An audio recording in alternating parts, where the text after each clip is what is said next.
This is sort of a mini reunion of four people who have a long history with the association. We got Ken, of course, 1962. He came on the board. He's 52 years of consistent service to these, and an active board member, I might add. And Luca came on, and he was with the association, one of my best hires right here in 1974? 76, almost 30 years. I was director. I came in 1969, and I was here for 38 years. And Charlie, as I recall, was on the board, selected to be on the board in 1972, then became a director emeritus and remained active with the agency. So we've got a big history here between us all. And going back to Ken, he's the senior guy here, the oldest one in terms of service.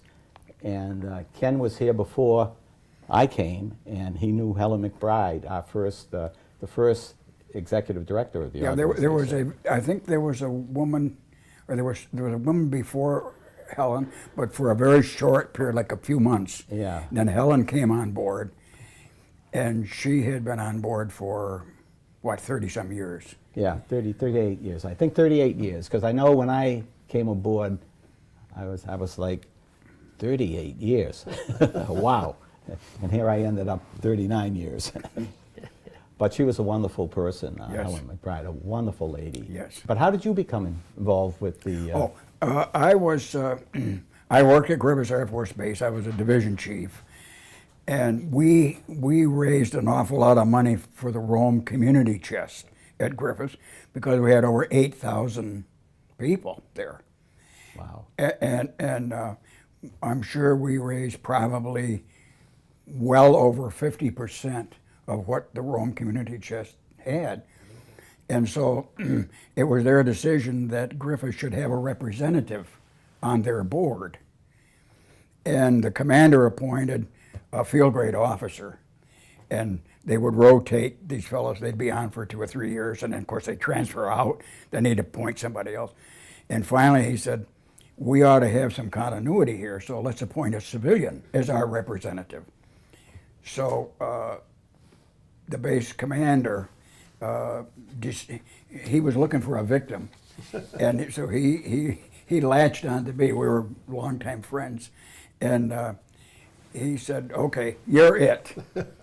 And I was put on the budget committee immediately because I didn't realize that this is what happens to second lieutenants and strangers is you get put on a budget committee.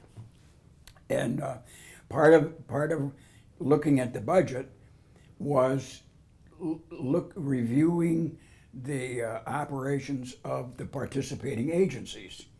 So I was delegated to come down to look at the Central Association for the Blind. And I came down here, and of course I met Helen McBride, and I sat in on a board meeting and whatnot. And I was stunned at the low salary she was receiving. And I said so. And she says, I don't want any more money. And she says, I make plenty. She says, I have plenty of money. I don't need any more money. And I looked at the budget. And when I couldn't believe what was being accomplished here with so little money. Mm-hmm. I just couldn't believe it, and I was absolutely astounded.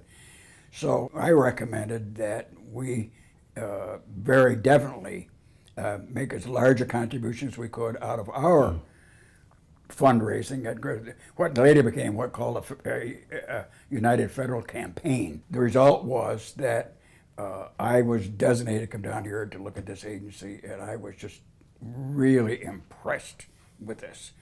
And for another thing, there was my grandmother was blind for the last 15 years of her life, so I was very much interested in what went on here, and the progress that had been made in servicing the blind, and looking after the blind, and creating jobs for blind. So I went back and I said, I can't believe what's being accomplished down there with so little. I just can't believe it. And pretty soon, one of the people on the board contacted me and said, "Would you like to serve on the board?" I said, "I'd be honored." So I became the base's representative on the Central Association for the Blind. And here you are 52 years later. Yeah.